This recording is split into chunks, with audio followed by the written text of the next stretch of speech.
यान मैककॉर्मेक इनकी गवाही की पुस्तक अनंत जीवन की एक झलक से ली गई है।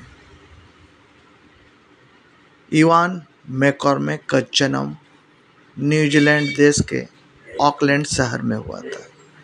इसके और भी 3 भाई बहन थे। इवान का जन्म एक मसीह परिवार में हुआ था। उसकी माता एक विश्वासीन थी और प्रभु को मानती थी।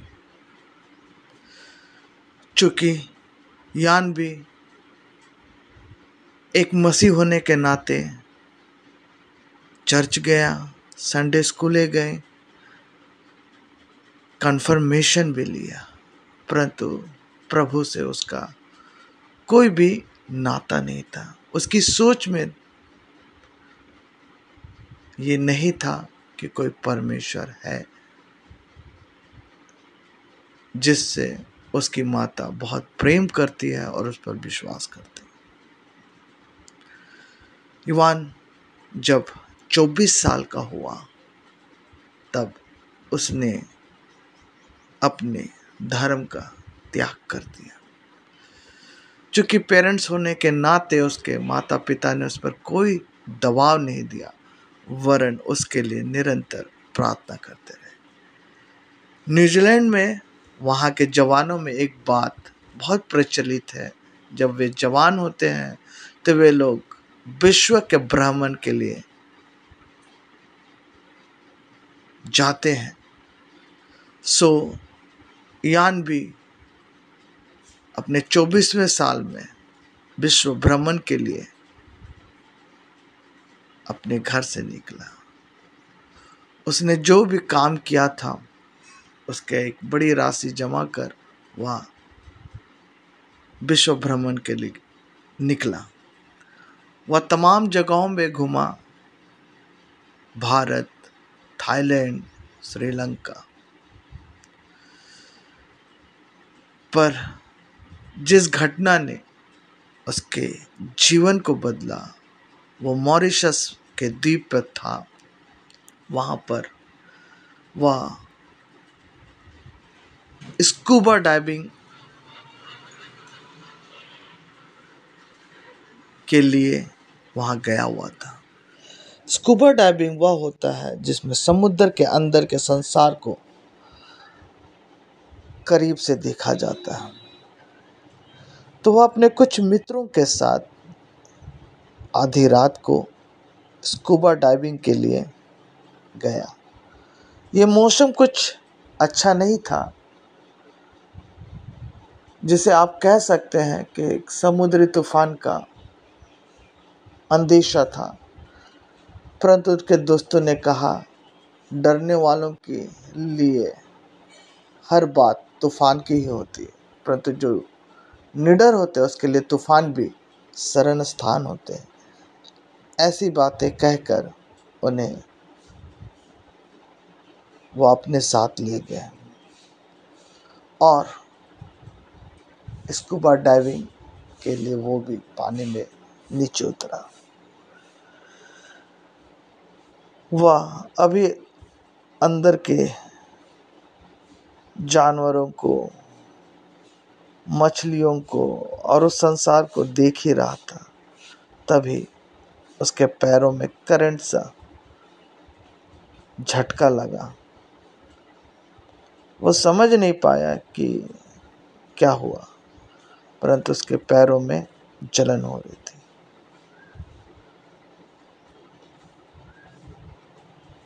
उसने पलट कर देखा कि किस वस्तु ने उसे काटा है। तो उसने देखा तो उसने पाया ये एक अजीब तरह का जेलीफिश है। उसके बाद वो शांत होता, तभी एक और डंक उसके शरीर पर महसूस होता। 3, 4, 5, 6 कहते हैं कि एक जेलीफिश का डंक ही मनुष्य को मार सकता है, परंतु इवान को 6 जेलीफिश का डंक लग चुका था। क्योंकि वो कुछ नियम को जानता था कि पानी के अंदर अपने आप को जितना शांत रखा जाए उतना ही चीज़ उसके लिए अनुकूल रहेगी। अगर वो थोड़ा सा भी घबरा जाएगा तो उसकी जान जोखिम में चली जाएगी। सो वो अपने आप को बिल्कुल नियंत्रित कर रखा, परंतु उस डंक ने उसके शरीर पर प्रभाव डालना शुरू किया। ऐसा प्रतीत हो रहा था कि उसका एक अंग काम करना बंद कर रहा है। वह जैसे तैसे करके पानी के ऊपर आया और जब वो अपने नाव पर से किनारे गया तब उसके मित्रों ने आया। उसकी दशा देखकर वे समझ गए हैं कि उसे कुछ तो हुआ है, क्योंकि वे लोग नौसिखिए नहीं थे। वो लोग पानी के अंदर के हर चीज़ों को जानकारी रखते थे। इसलिए उसने इवान से कहा, तुम्हें कितनी बार डंक लगा? तो उसने कहा 6 बार। वे लोग आश्चर्य करने लगे, क्योंकि वो जानते थे कि एक ही डंक उसके प्राण को निकाल सकता है, परंतु यहाँ 6। परंतु उन्होंने उसे मदद के लिए कुछ नहीं किया। वो जान रहे थे कि इनकी मृत्यु निश्चित है, इसलिए वे अपनी जान छुड़ा करके इयान का साथ छोड़ दिए थे। पर कहते हैं ना, जाखो राखे साइया मार सकिया ना को, यानी कि जिसे परमेश्वर बचाना चाहता है उसे कोई नहीं मार सकता। इतने डंक के बावजूद भी वह अपने जीवन की रक्षा के लिए, मदद के लिए वह आसपास के लोगों के पास गया। वहाँ कुछ ड्राइवर उन्हें दिख रहे थे, वो उससे मदद चाहता था, परंतु वे लोग उसे एक नशेड़ी समझ रहे थे। शायद रात उसने बहुत शराब पी रखी, परंतु वह अभी भी अपने जीवन के लिए लड़ रहा था। उसने पहली बार दुनिया को इतनी क्रूर देखा कि जब वह मदद के लिए हाथ फैला रहा तो दुनिया उसे समझ नहीं पा रही, परंतु एक मित्र है जो उसे देखा तो वो समझ गया ये मुसीबत पर, परंतु वह उसे हॉस्पिटल नहीं ले जा सका, क्योंकि उसे लगा कि इसे इसके होटल पर ही छोड़ दिया जाए तो अच्छा होगा। सो उस मित्र ने उसे होटल के जहाँ वह ठहरा था वहाँ ले गया। वहाँ कुछ चाइनीज, कुछ विदेशी लोग थे। वह उनके पास मदद के लिए गया है, क्योंकि डंक का असर ऐसा था कि वो ज़्यादा बोल भी नहीं पा रहा था। परंतु उन लोगों ने सोचा कि इसने नशा किया है, तो उन्होंने और शराब की बोतल उसे दे दी। वो कहना चाहता था, मुझे शराब की नहीं, मुझे दवाई की आवश्यकता है, मुझे हॉस्पिटल ले जाने की आवश्यकता है, परंतु किसी ने उस ओर उसकी बातों को समझा नहीं।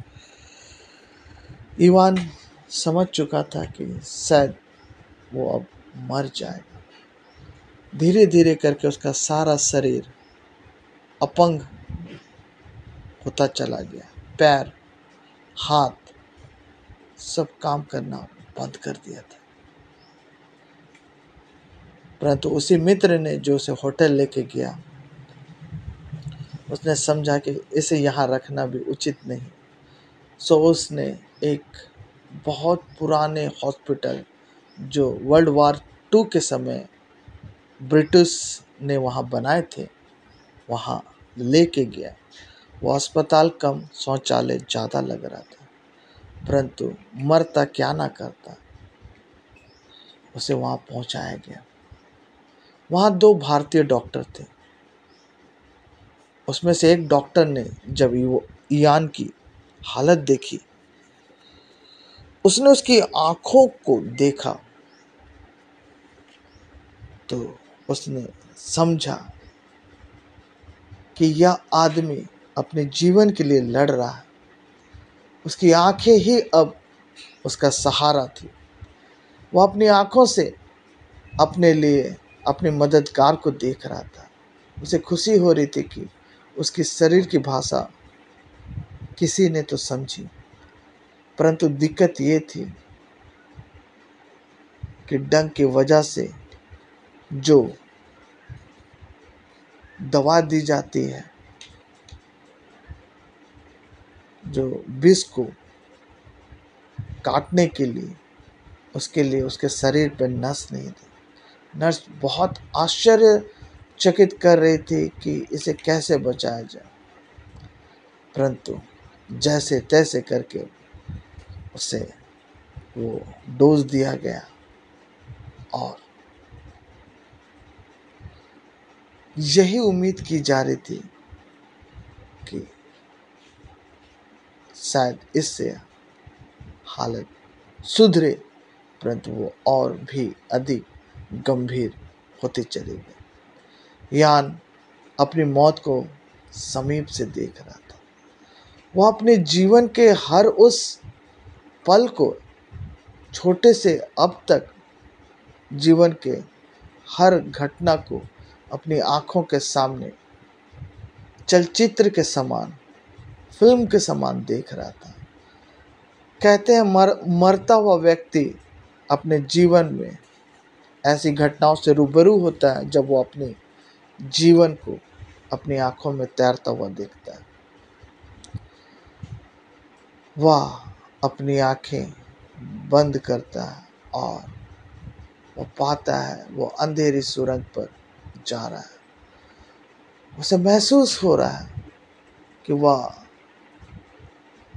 जिस सुरंग में जा रहा है वहाँ और भी लोग हैं, परंतु वहाँ अंधेरा इतना है कि एक व्यक्ति दूसरे को नहीं देख रहा, बस आवाज़ें सुन रही।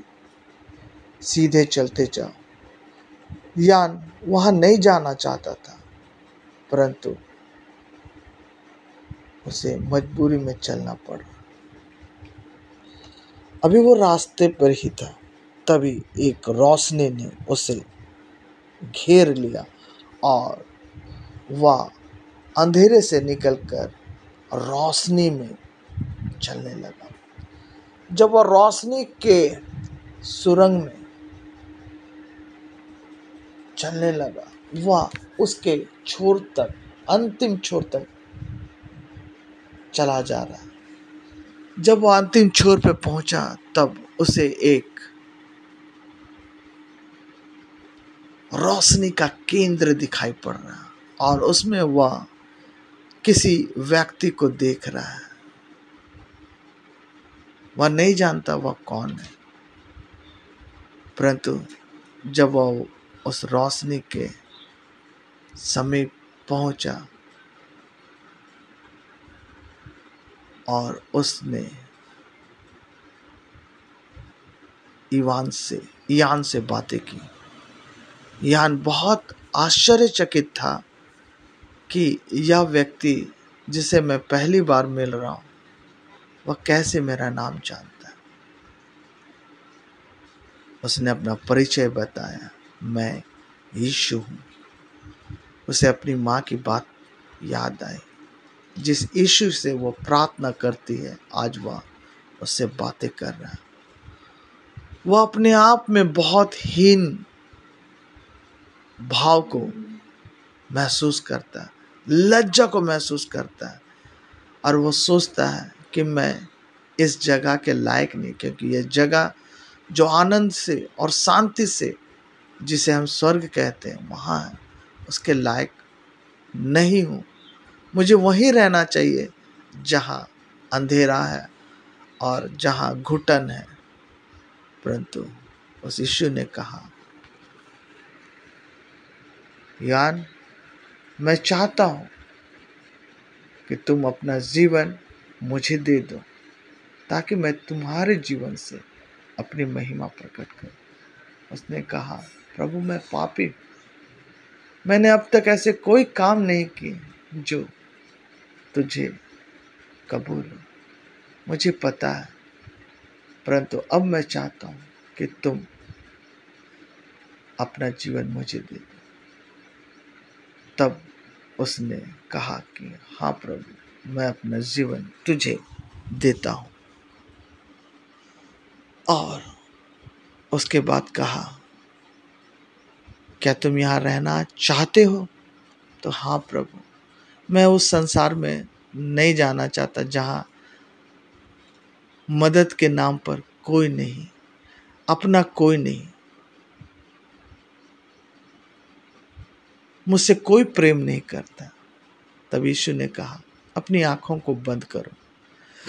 जैसे वो अपनी आंखें बंद करता है, तब उसे उसकी माँ दिखती है और वह प्रार्थना करती है, प्रभु मेरे यान की रक्षा करना।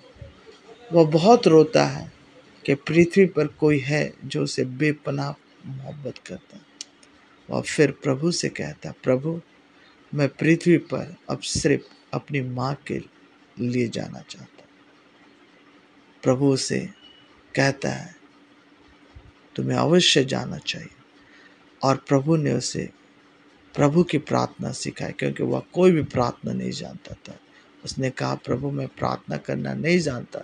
तो प्रभु ने उसे प्रभु की प्रार्थना सिखाई और कहा, अपने सिर को एक और लुढ़का दो। और वह तुरंत ही स्वर्ग से हॉस्पिटल के उस बेड पर आ गया। जब नर्स ने उसकी आंखों को देखा तो आश्चर्य से वह डॉक्टर डॉक्टर चिल्लाने लगे। और जब डॉक्टर ने देखा तो वो भी चौंक गया। यान ना समझ पा रहा था कि आखिर ऐसे क्यों चौंक रहे हैं लोग, परंतु डॉक्टर जानते थे कि यह व्यक्ति बीते रात से मृत पड़ा हुआ था, परंतु अगली सुबह इसके शरीर पर जान आ गई। परमेश्वर के अनुग्रह से बहुत ही जल्द यान स्वस्थ हो पाया। किसी को विश्वास नहीं था कि यान जीवित आ सकता है। जब वह हॉस्पिटल से बाहर निकला तो जो लोग उसे मिलने आए थे उन्होंने बहुत आश्चर्य कहा, तुमने एक नया जीवन पाया। परंतु उस अनुभव को वो कोई नहीं जानता था। अब सारे लोग उसे अनजान लग रहे थे। कोई अपना नहीं, सिर्फ प्रभु यीशु ही अपना है। वह अब अपने घर, अपने माँ के पास वापस जाना चाहता था। वह इस दुनिया को, जिसे वह सोचता था कि कोई परमेश्वर नहीं, खाओ पियो एंजॉय करो, ये जीवन है, वो समझ चुका था कि नहीं, इसके ऊपर भी एक जीवन है जो प्रभु हमारे लिए दिया है। अब उसके लिए जीना है। वह जिस रात अपने होटल पर था, उसे प्रतीत हुआ कि उसके बेड के आसपास कोई घूर रहा है। जब उसने आंखें खोली तो क्या देखता है, 10-12 आंखें उसे घूर रही है, लाल लाल आंखें। वह डर गया, वह विचलित हो गया, क्या करे। तभी किसी ने कहा, डरो मत और प्रार्थना करो। उसे प्रार्थना करना तो आता नहीं था, परंतु स्वर्ग में जिसे प्रभु ने प्रभु की प्रार्थना सिखाई, वह प्रार्थना किया और वो सारे दुष्ट आत्मा वहां से भाग गए। वह सो नहीं सका। दूसरी रात जब फिर सोया, फिर उसी तरह की घटना हुई। वह फिर उठ गया, उसने फिर प्रार्थना की, दुष्ट आत्मा फिर भाग गया। तभी दरवाजे पर उसने खटखट की आवाज सुनी। और दरवाज़ा खोला तो वहाँ एक परिचित अफ्रीकन महिला थी जो उसकी परिचित थी, जिसे टूटी फूटी इंग्लिश आती थी, परंतु उस दिन वह फर्राटेदार इंग्लिश बोल रही थी और कह रही थी कि मेरे साथ चलो, ये दुनिया जिसे तुम छोड़ने को जा रहे हो मत छोड़ो, चलो मेरे साथ वापस चलो। वह उसे टान करके लेके जा रही थी, परंतु प्रभु के स्वर्गदूतों ने फिर उसकी रक्षा की और वह चिल्लाते हुए गई, मैं तुम्हें मार डालूंगी। वह बहुत डर गया, अपने घर गया और प्रभु से प्रार्थना किया, प्रभु मुझे सुरक्षित मेरे माता पिता के पास ले चल। दूसरी रात वह फिर आई और बहुत सारे पत्थर फेंकने लगे और डर गया, परंतु परमेश्वर ने फिर उसकी सहायता की और उसके स्वर्गदूतों ने उसकी रक्षा की और वह अपने घर के लिए टैक्सी का इंतजार कर रहा था जो अगली सुबह आने वाला था, परंतु शैतान और दुष्ट आत्मा ने उसके रास्ते बंद कर दिए थे। वह बहुत मुश्किल से एयरपोर्ट गया, वहाँ से ऑस्ट्रेलिया से फिर ऑकलैंड। जब वह अपने माँ को देखा तो वो बहुत रोया और कहा, माँ तेरी प्रार्थना प्रभु ने सुन ली, मैं बदल गया हूँ और अब एक नया मसीह हूँ। यह घटना 1982 की है और इयान मैककॉर्मिक न्यूजीलैंड के एक स्थानीय चर्च में आज भी पासवानी का काम कर रहा है।